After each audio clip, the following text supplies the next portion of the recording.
Being Danish, both of us, we've grown up with a design tradition that we have, at least I think, taken for granted in many ways.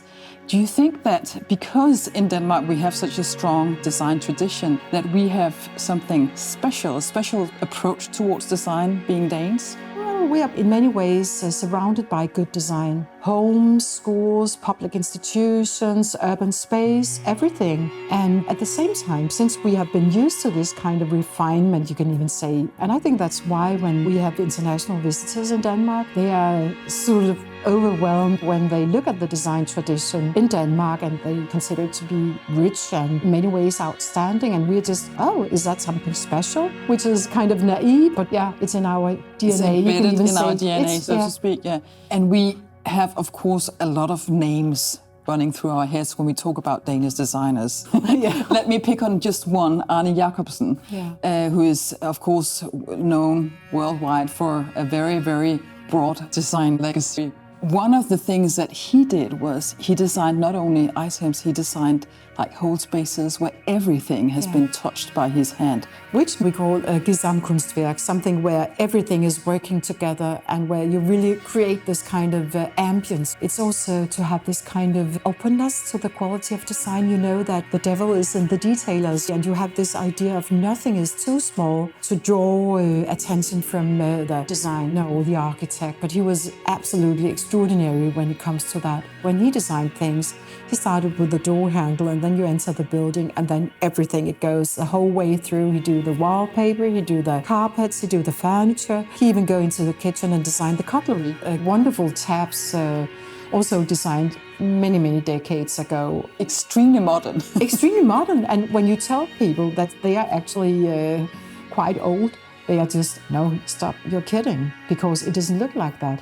And it gives you this very unique experience when you are in such an Anie Jacobsen space, because this is just so, well, today we say there's a holistic approach and you really stage and frame life through design and architecture. Living in a house that has been designed by Anie Jacobsen, I know that feeling very well. Yes. Because somebody has reflected on your needs on your behalf. And it actually works, even 80 years after it was designed. Because it was done in an intelligent way, and also it had a universal approach, which means that it actually fits a lot of people and not just one person. When we talk about Danish design, we are always referring to the golden age of Danish design. I think it was an intention to give the good life to the Danes.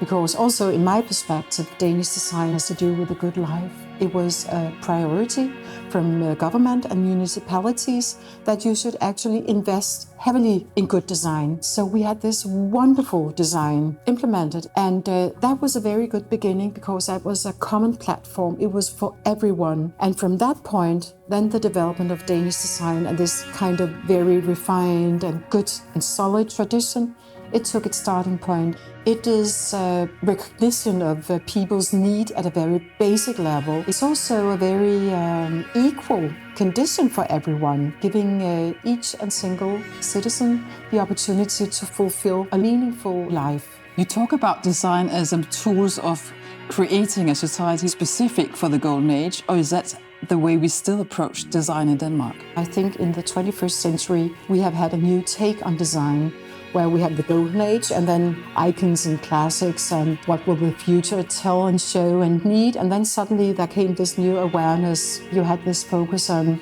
how can we reshape society through design? How can we sort of tackle the grand global challenges through design? So that I will claim it became sort of a new Golden Age for not just Danish design, but design at large. For many years, Denmark has been regarded as one of the countries where people feel most happy. Do you think that's also because of our tradition of using design, maybe also using democratic design, that is something that's available for a lot of us? Do you think that has an impact on our level of happiness?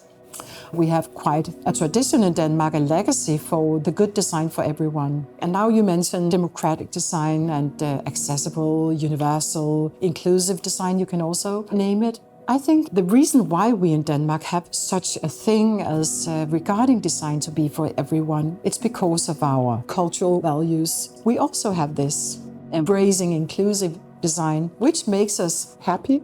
I think you can also say that a way of measuring whether the design actually works is, are people happy? Do they use it? Do we find lots of people in the public spaces where design has been implemented? And walking around in Copenhagen, my answer would be yes. We have a lot of good examples on public spaces where design has been a tool and has now been almost taken over by the citizens, which is, I think, the best thing that could ever happen. You can say that design has the ability to stage lives, which is, of course, an enormous responsibility. I think being historians, both of us, we know for a fact that it works. It definitely. and that alone is a reason why we should always emphasize the use of good design and good designers.